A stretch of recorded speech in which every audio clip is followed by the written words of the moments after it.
Marhaban. Welcome to our first ever webinar on mastering global mobility for a green Nitaqat. I'm Al-Batul, part of TASC's marketing team and your host for today's session. Saudi Arabia has become the fastest growing market. It has drawn the attention of foreign investors worldwide. As the Saudi Regional Headquarter Program taking effect at the beginning of this month, our discussion today focused on understanding this shift in the context of global mobility and Nitaqat program. During this session, we will delve into mastering global mobility in the framework of Nitaqat program. We will highlight the top 3 benefits that businesses can gain by achieving green Nitaqat. We will discuss how these benefits can significantly impact your business growth and sustainability. As the leading provider of global mobility and GRO services in Saudi Arabia, we have observed trends and challenges faced by businesses. To dissect these challenges and share real-life experiences and solutions, we've gathered an amazing panel of experts. They will provide invaluable insight, helping you navigate the Saudi market effectively. So if you have any questions that you would like our panel of experts to answer, please drop them in the comment section. We'll make sure we answer as much as we can at the end of this session. Now, let me introduce our thought leader and expert in GRO and global mobility in Saudi Arabia. We'll start with Monica. Thank you. A pleasure to be here. My name is Monica Hernandez. I work with General Motors, a company I'm proud to be for the past 23 years and being 3 years in this wonderful region. And we're focused on achieving our vision and mission, that it's not only to become the most inclusive company in the world, but also to have zero emissions, zero collisions, and zero congestions. Thank you. Then we have Seema. Hello, I'm Seema Doshi. I'm the Global Immigration Manager for Velocity Global. Velocity Global are an employer of record. We help our clients compliantly employ globally to pay and support global talent anywhere and overnight. From TASC, we have Amit. Pleasure to be here, Al-Batul.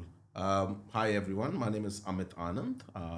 In my role as an Associate Vice President in TASC, I am responsible to manage the government relationship team. To further elaborate, my team and I, we enable ease of business for our customers by managing compliance for them. Thank you. And also from TASC, we have Abdullah. Thank you, Al-Batul. It's a pleasure for me to be here with you all and to share my knowledge. I have been working with TASC for more than 1 year now, and I dedicated over a decade to the field of human resources, and I see HR not as a career but as a passion. In these 10 years, I have learned many things about HR and the various of portals across Saudi Arabia. Thank you all for joining us today. I would like to start this discussion by asking a question that in the heart of any discussion surrounding global mobility. So can each one of you share with us what is your thought and insight on the key challenges businesses face when it comes to global mobility in Saudi Arabia? We'll start with you, Monica. Excellent. Well, I gotta say there are 2 different perspectives on how to see mobility in the kingdom. One is the plans that the government have and how they are accelerating everything. The talent that they have already on ground, this means the nationals, and also the perception of others for what the kingdom is today, right? Because we chat with colleagues and we hear that there are still some beliefs that are not matching with the current work environment, life environment, and the way the society is behaving. It's true that this is still a traditional society, but still the progress is there, because the willingness of bringing the kingdom to be more progressive has been shown. I gotta say, I admire what the country is achieving today. So probably I will say it's more of aligning expectations. Saudi is a magnet of talent today. So it's the right moment to look into not only your career, but also us as companies try to attract the best talent because the future looks really good. Interesting. Seema? Well, look, Saudi's definitely advancing with their smart initiatives. They're trying to implement a new initiative in 2024 to encourage businesses to set up their entities and their headquarters, in fact, in Saudi, which I think is very exciting. But of course, it doesn't alleviate the challenges around Saudization and visa quotas for businesses.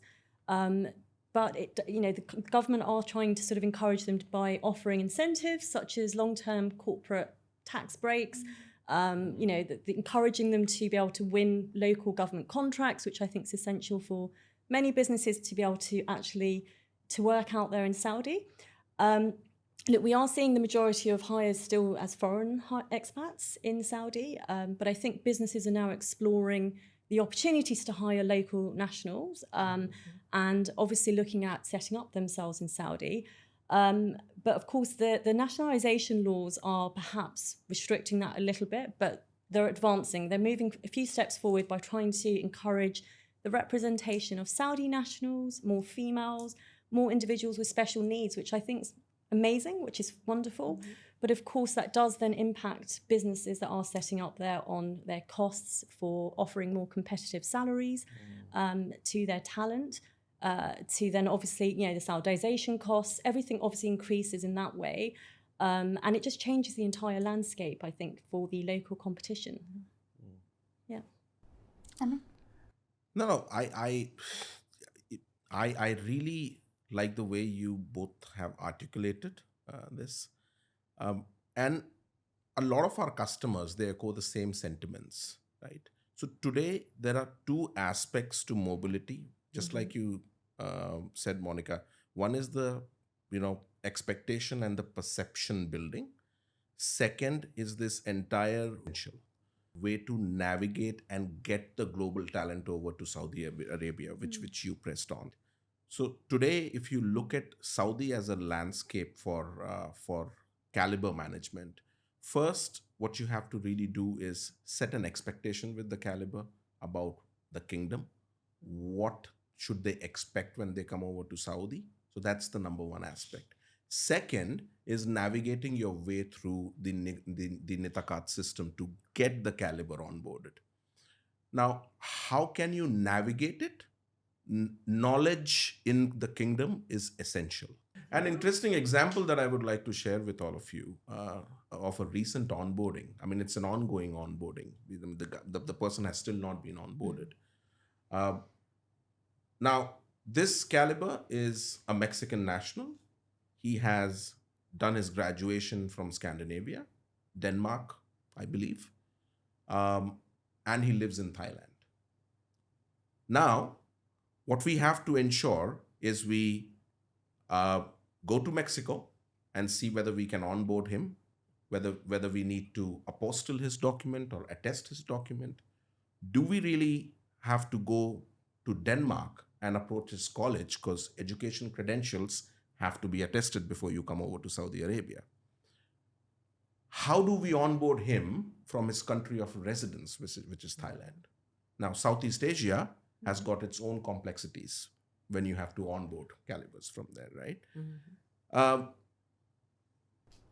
This is really unique and interesting. I believe our audience can relate with this. Absolutely. And it brings us to the next question that I want to ask you, Abdullah.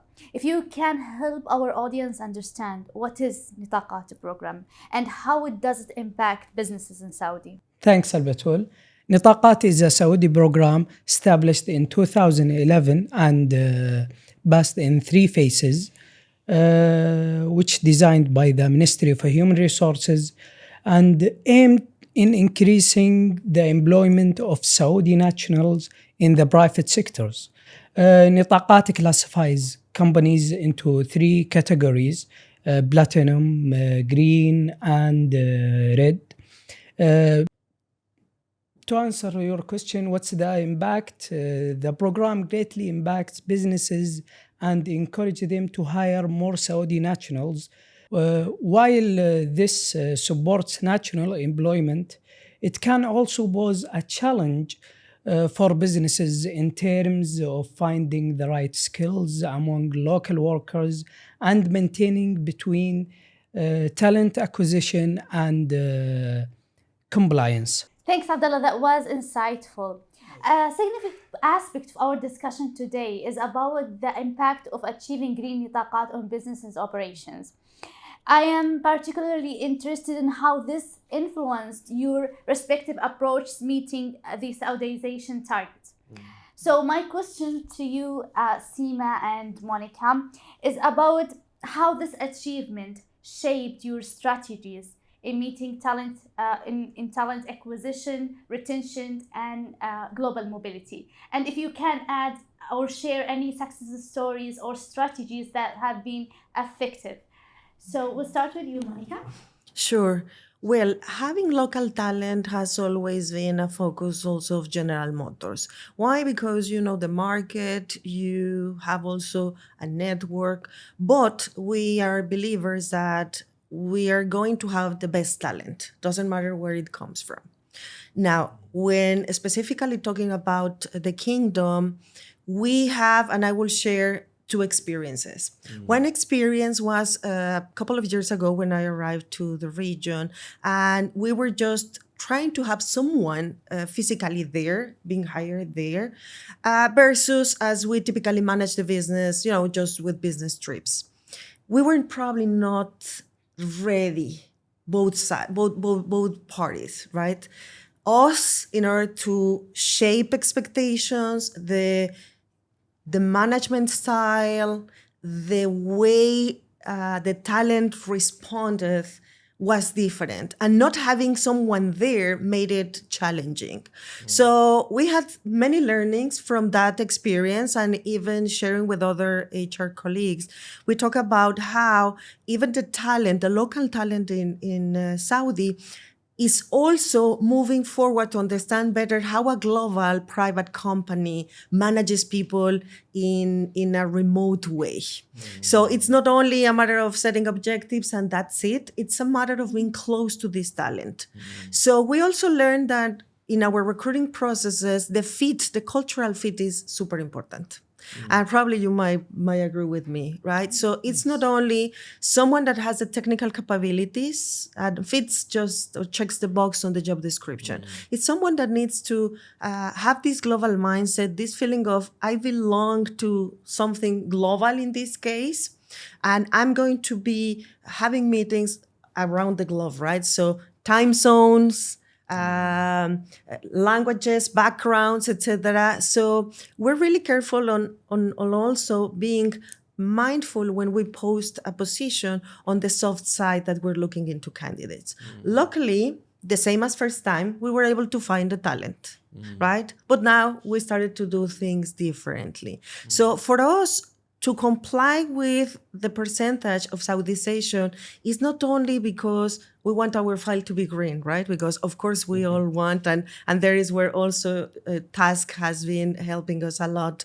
It's not only to do it. It's because we really want that talent to add value and find their growth path within General Motors. Correct. Right? So I gotta say, our experience, fortunately, is good. We are in the future considering to have the postings, because today we have the infrastructure to have a posting so that we can take a look first at local talent. We are having more relationships with not only the government, but also universities. And it's nice to see that Saudi talent is technically well prepared. They have had the opportunity to even go abroad, their level of English. I mean, some basic things that also we're looking so that they are successful. So that has been our experience.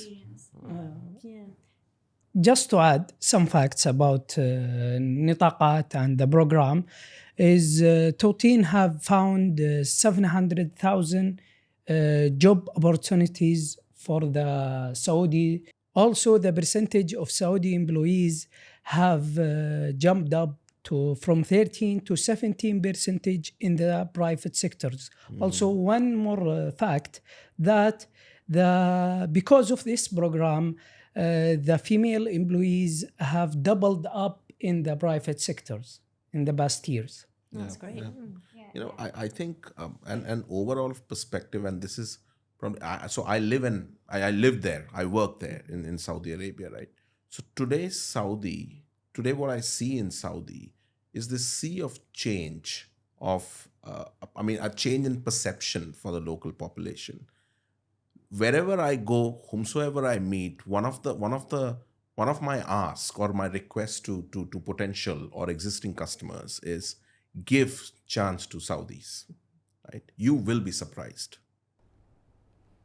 Thank you, Amit. Going back to you, Seema, and the same question, if you want to share any success story, experience, or strategies that have been effective. Yeah, so I'll focus on the strategy side in terms of our clients, what they are adopting perhaps, or what they can consider adopting. The obvious things: increase their hiring of the existing talent pool that's actually in Saudi at the moment, rather than perhaps hiring from overseas is one strategy they can adopt. Hiring more local nationals, which is an obvious one, but perhaps they could tap in on training and internship programs at an early phase where those Saudi nationals are in higher education, and they can perhaps leverage off that to start to build up their talent pool of local Saudi nationals, females, people with special needs, to help align with the government's initiatives. The more obvious one is what we're starting to see is an increase in our clients engaging in services like Velocity Global and TASC. I mean, it makes sense. We deal with larger headcounts. We can all, navigate the complexities of the frameworks that are in place, and simply help them navigate the challenges of Saudization, visa quota restrictions, that, the usual sort of obstacles that perhaps restrict them hiring from overseas. No, thank you for your insights, Seema. And speaking about Saudization and compliance, this question goes to you, Amit.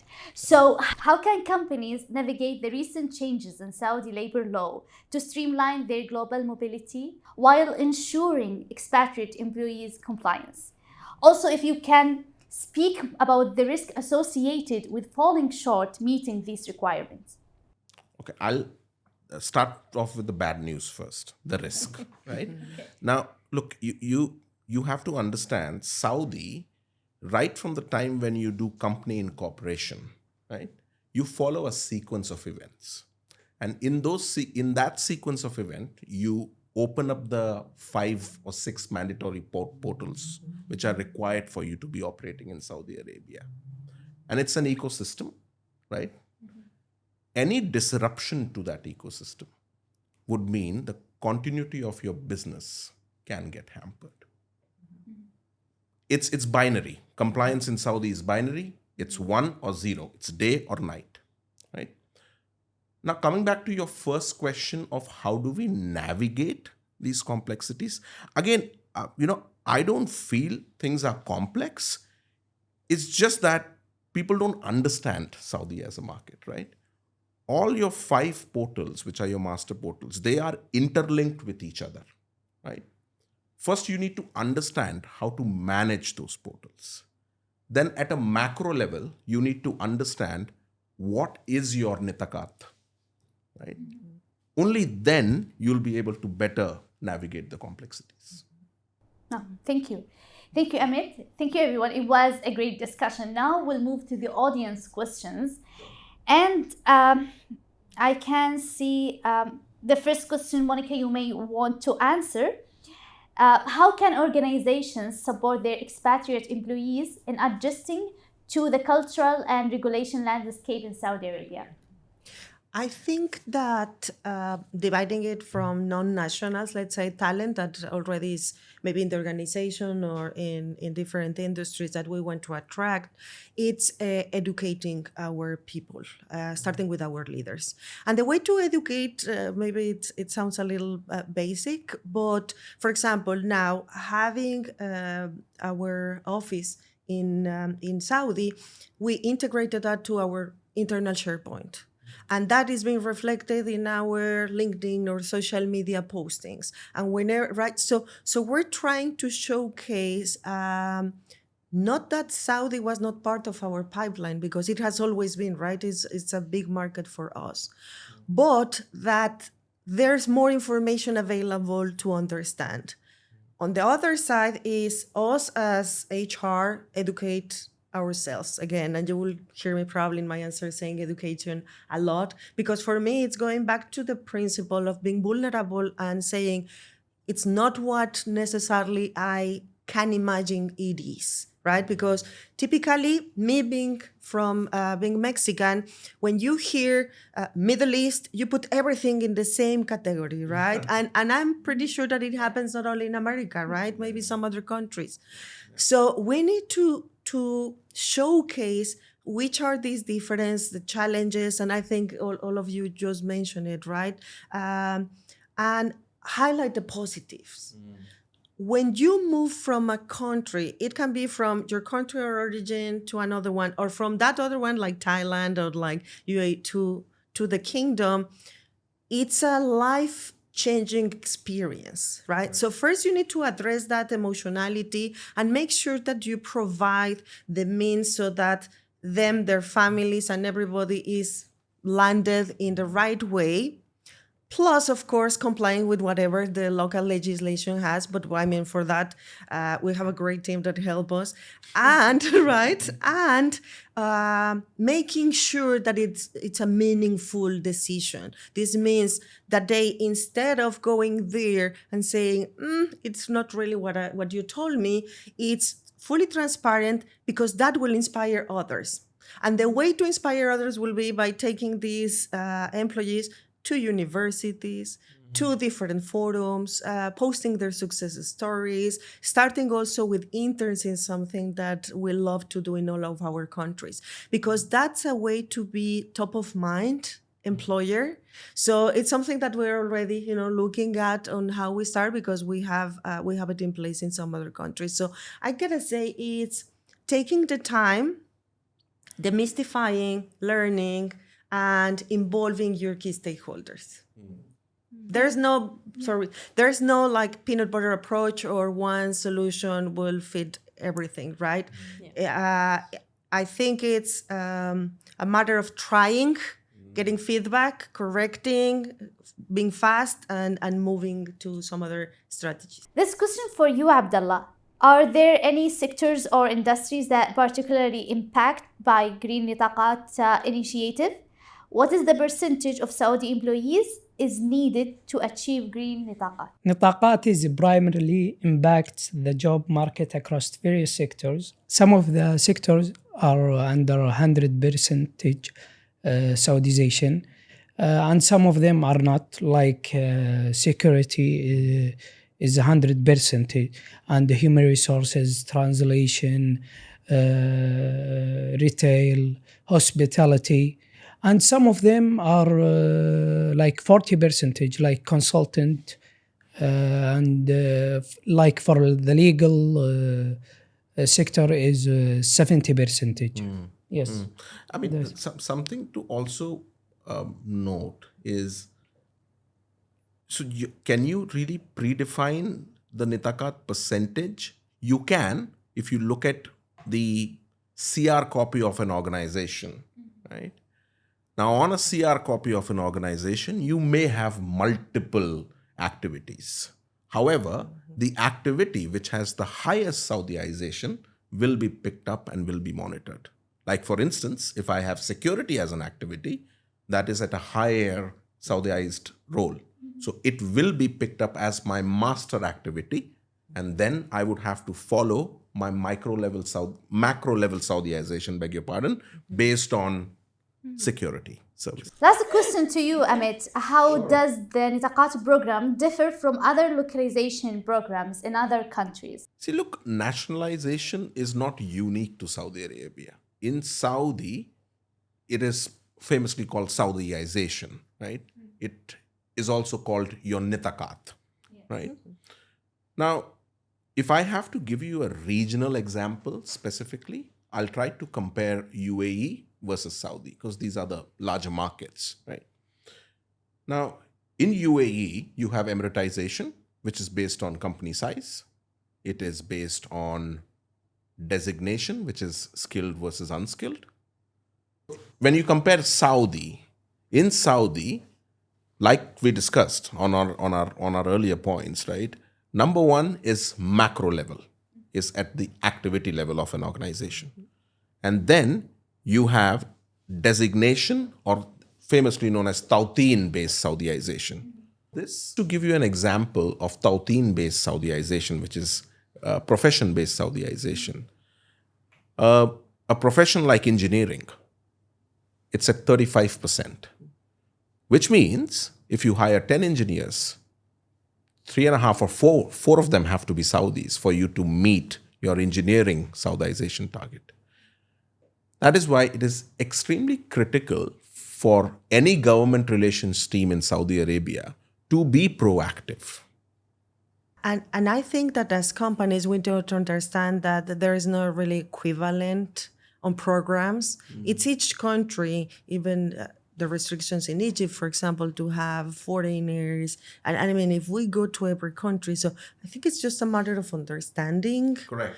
right, where we are, the size of the organizations and the type of license that we're going to be getting there. Correct. The waiving that also the government is providing that you initially mentioned, and then make your strategy so that you can attract the talent and you can be ready for, I assuming, some additional changes will happen, right? Because also the government in Saudi is open to hear what us as private sector are facing. Correct. As challenges, and today it is how it is, right, as you described. Yes. But probably in the future, we're going to see how it behaves. The more companies we see that are landing in the kingdom, I think we're going to have a voice, as today we have it with the government. So I think it's just a matter of identifying those differences, acting accordingly, and just planning our resources, right? And our acquisition teams so that they understand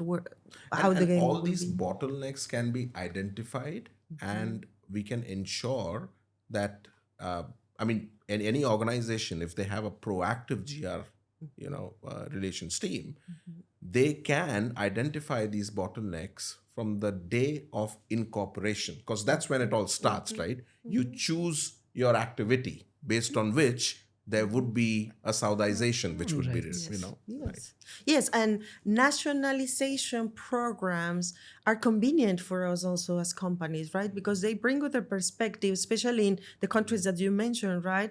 Where the nationals bring to the table the same as having a table like today, right? Female, male, different backgrounds, different nationalities. So also that will be a plus if we really want to be inclusive. Absolutely. Thank you for the great discussion, and thank you for joining us and being with us during this session. I hope we were able to clarify any ambiguity that's surrounding the global mobility, Saudization, and Nitaqat. If you are interested in learning more about global mobility, government relation management in Saudi Arabia, you can download our guidebook. You will find the link in the description. Till next time. Thank you. Thank you. Thank you. Thank you.